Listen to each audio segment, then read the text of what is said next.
नमस्कार, आदाब। मैं हूं अब्दुल रहमान और आप देख रहे हैं अंडमान आज तक। दशरथपुर के 23 वर्षीय विशाल कुमार विश्वास के संदिग्ध मौत का मामला और भी गंभीर होता जा रहा है। मृतक की बहन ने अंडमान निकोबार पुलिस डीजीपी को पत्र लिखकर इस मामले की पारदर्शी, निष्पक्ष एवं गहन जांच की मांग की है। उनका कहना है कि उन्हें इस मामले में आत्महत्या की आशंका पर संदेह है और उनका यह भी कहना है कि इस पूरे घटनाक्रम की सच्चाई सामने आनी चाहिए। इस बीच मृतक की मां और बहन ने अंडमान आज तक से खास बातचीत करते हुए अपनी पीड़ा जाहिर की और प्रशासन से न्याय की गुहार लगाई है। आइए सुनते हैं उन्होंने क्या कहा। हेलो जी सर। मैम, नमस्कार। सर। मैं अंडमान आज तक से एडिटर अब्दुल रहमान बात कर रहा हूँ। जी सर। आपके भाई के आकस्मिक निधन पर हम संवेदना व्यक्त करते हैं और भगवान से उनकी आत्मा की शांति की प्रार्थना करते हैं।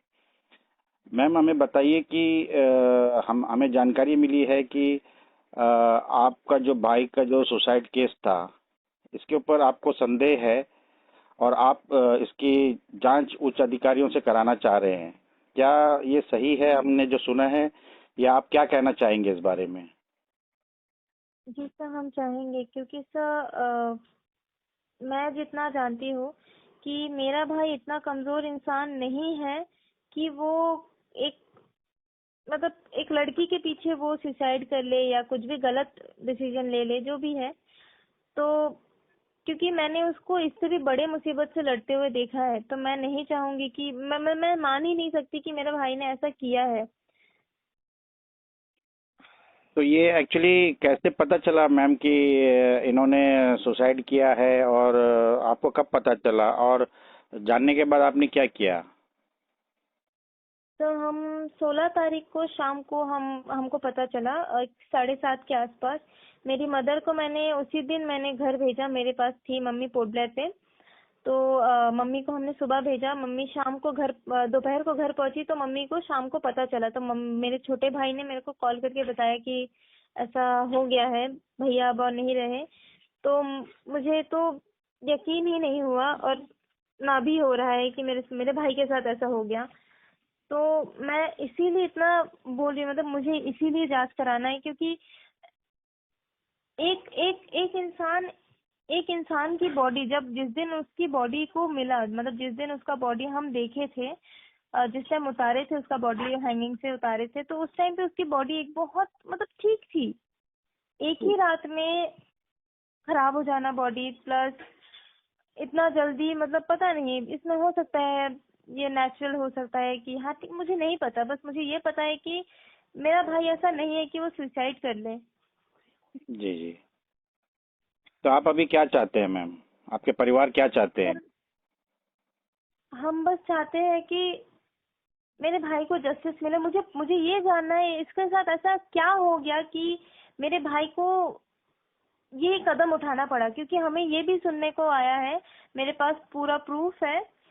मैं ये नहीं बता पाऊंगी क्या प्रूफ है, बस मेरे पास प्रूफ है कि मेरे भाई के ऊपर हाथ उठाए थे पुलिस स्टेशन से। जी और मुझे किसने बताया, क्या प्रूफ है, मैं ये नहीं बताऊंगी, बट मेरे पास प्रूफ है। जी। अगर मुझसे पूछा जाता है तो अगर मैं मुझसे पूछा जाता है तो मैं दिखा सकती हूँ जज के सामने, अदरवाइज मैं नहीं दिखाऊंगी या सुनाऊंगी कि मेरे भाई के ऊपर प्लस उस लड़की के ऊपर भी हाथ उठाया गया है, उसको मारा गया है पुलिस स्टेशन में। जी जी। और प्लस उसको मेरे पेरेंट्स को कंसर्न भी नहीं करे, मेरे पेरेंट्स को इंटीमेट भी नहीं करे पुलिस स्टेशन से कि मेरे भाई को पुलिस स्टेशन में पकड़े हैं या रिलीज हो गया। बताए तब 2 दिन के बाद, जब उसको पकड़ के छोड़ भी चुके हैं। मेरे पेरेंट्स को एक बार भी इंटीमेट नहीं किया गया है। पुलिस स्टेशन से बोल रहे हैं कि किए हैं, बट हमारे पेरेंट्स के पास नहीं आया, क्योंकि मेरे साथ ही मेरे पेरेंट्स रुके हुए थे पोर्ट ब्लेयर पे। जी अगर उन्हें पता होता तो वो कब का आ जाते, जी। यहाँ तक नौबत ही नहीं आती। हमारे परिवार बस यही चाहते हैं कि इंसाफ चाहते हैं हम बस सर, और क्या ही कहेंगे, क्योंकि लड़का तो हमारा गया है। अब तो हमें लग रहा है कि कैसा कैसा चलेगा अभी। हमारी पूरी सहानुभूति आपके परिवार के साथ है मैम। आपकी मम्मी से बात कर सकते हैं क्या? जी जरूर सर। नमस्ते। नमस्कार मैम। बताइए मैम, आप क्या कहना चाहेंगे इस बारे में? सर, मेरा बच्चा को मिसिंग हुआ इतना बताया, जी ठीक है।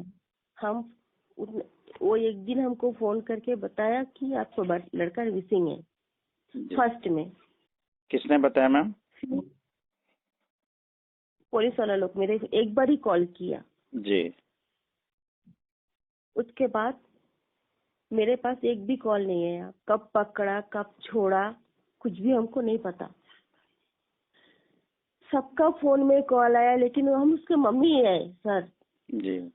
मेरा फोन में ये एक कॉल नहीं आया। मेरा बच्चा छोड़ा कि पकड़ा, मेरे पास तो बताना चाहिए था, हमको पूछना चाहिए था ना, आपका बच्चा आया, अब कहीं भी हो आ जाओ।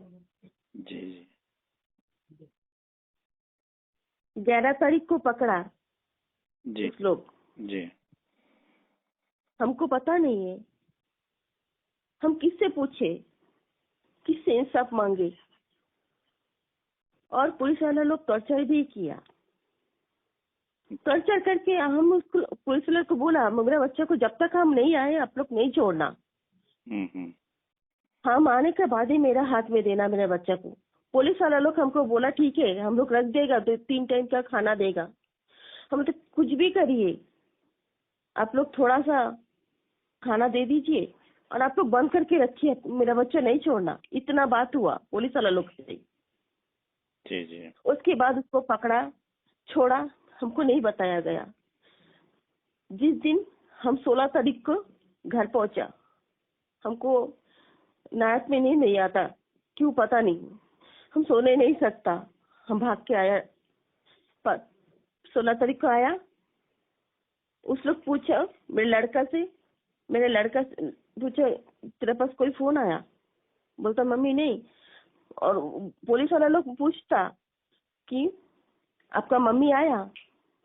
बोलता हाँ कल सुबह पहुंचेगा थाना में। हम्म।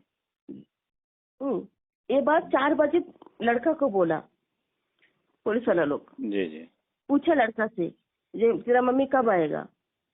तो कल सुबह आ जाएगा, अभी शाम होगी इसलिए नहीं आया, कल सुबह मम्मी पहुंच जाएगा। 6 बजे पुलिस वाला लोग फोन करके बोलता आपका लड़का नहीं है। लड़का का पास फोन करके बोलता आपका लड़का नहीं है। एक माँ का इतना दिन से मेरा लड़का गायब है, कब छोड़ा क्या किया कुछ नहीं पता। आज मेरा लड़का चले गया, उस लोग दे सकता। 3 दिन उसको भूखा रखा है और 3 दिन मिलके उसको पीटा गया है। मेरा बच्चे को 3 दिन थाना में बंद करके पीटा गया है। ठीक है, जी जी हमको सब खबर मिला है। वो जहाँ में वो फांसी लगाए वहीं पे उस लोग बोला है, किसी को बोला है, वो लड़का हमको बोला। वो लड़का कौन है हमको नहीं पता, हमको होश नहीं था। वो लड़का हमको बताया विशाल को 3 दिन पीटा गया है, भूखा रखा है। ठीक है, जी जी फिर हम तो उस समय क्या करेगा हमको समझ में कुछ नहीं आता। हम क्यों नहीं पहुंचा, हमको डर, हमारी हालत खराब। मेरा बच्चा 3 दिन भूखा था, उसको भूखा रखा और पीटा गया है। 3 दिन बाद उसको छोड़ दिया, दूसरा का घर में खाना, दूसरा का घर तोड़ के उसको थोड़ा सा खाना खाया। वो लड़का हमको बोला मेरा घर तोड़ के खाना खाया। फिर विशाल कहाँ चले गया हमको नहीं पता। अगर इसी तरह करेगा कोई पुलिस वाला लोग तो बच्चा कहाँ रहेगा? आज मेरा बच्चा का इंसाफ हमको कौन देगा? हमको इंसाफ चाहिए, कुछ भी करिए। और भी है, हमको इंसाफ चाहिए। फिर हम बच्चा को दफना के हम पुलिस लोग घर ऑफिस में गया। मेरा बच्चा का सारा सामान वहीं पे पड़ा है, फोन पड़ा है, एटीएम कार्ड पड़ा है, आधार कार्ड पड़ा है, इस और क्या क्या पड़ा है नहीं पता। हम जाके पूछा मेरे बच्चे का क्या क्या सामान है हमको दे दो। उस लोग हमको क्या बोलता, वो सब कोर्ट में चले गया, चालान हो गया, हम लोग कुछ नहीं दे सकता। क्यों? हमको इस बात का जवाब चाहिए। हम कहाँ मिलेगा उसको? हेलो। हाँ जी बोलिए मैम। जी सर। सर और भी है, जैसे कि भैया को जब जब छोड़े वहां से हम लोग को इन्फॉर्म तो नहीं करे, वो अलग है, लेकिन एक उसके ऊपर हाथ उठाए। अगर अगर पुलिस वाले लोग ही ऐसा करने स्टार्ट कर दिए, जबकि ये अलाउ भी नहीं है, अगर वो क्रिमिनल भी है उसके ऊपर अलाउ नहीं है कि वो हाथ उठाए। जी क्यों हाथ उठाए? इसका मेरे पास प्रूफ है। इस टाइम तो उसको खाना दे सकता था ना। मैम, आपने डीजीपी साहब को जो है ईमेल किया हुआ है, जिसकी कॉपी हमारे पास है। इसमें आपने उच्च स्तरीय जांच की मांग की है। क्या आपको इसके पीछे किसी के हाथ होने का शक है क्या? मुझे नहीं पता सर, बट इतना पता है कि उसका मर्डर ही हुआ है, क्योंकि मेरा भाई ऐसा नहीं है कि वो सुसाइड कर ली, क्योंकि इससे ऐसा कुछ नहीं किया कि हम लोग कभी ये नौबत देखना पड़े। वो बहुत चीजें झेल चुका है जिंदगी में। मेरी मम्मी, वो बहुत, मतलब क्या बोले सर, अभी बोलने के लिए मेरे पास कुछ है ही नहीं। इतना दुख हो रहा है कि मेरी मम्मी के पास हम 2 ही जन थे, जी क्या बोले अब। हमारी पूरी सहानुभूति आपके परिवार के साथ है मैम। अगर हमारी ज़रूरत कहीं पड़ती है तो आप ज़रूर बताइएगा। भगवान आप सबको इस पीड़ा और दर्द को सहने की शक्ति दे। मैम, उम्मीद करता हूं कि आपके जो ईमेल है उसका जवाब आपको डीजीपी साहब से मिले, और जो भी है जांच, उच्च स्तरीय जांच हो और आपके भाई को इंसाफ मिले। हमारे साथ जुड़ने के लिए बहुत बहुत धन्यवाद और अपने बात को रखने के लिए बहुत बहुत शुक्रिया।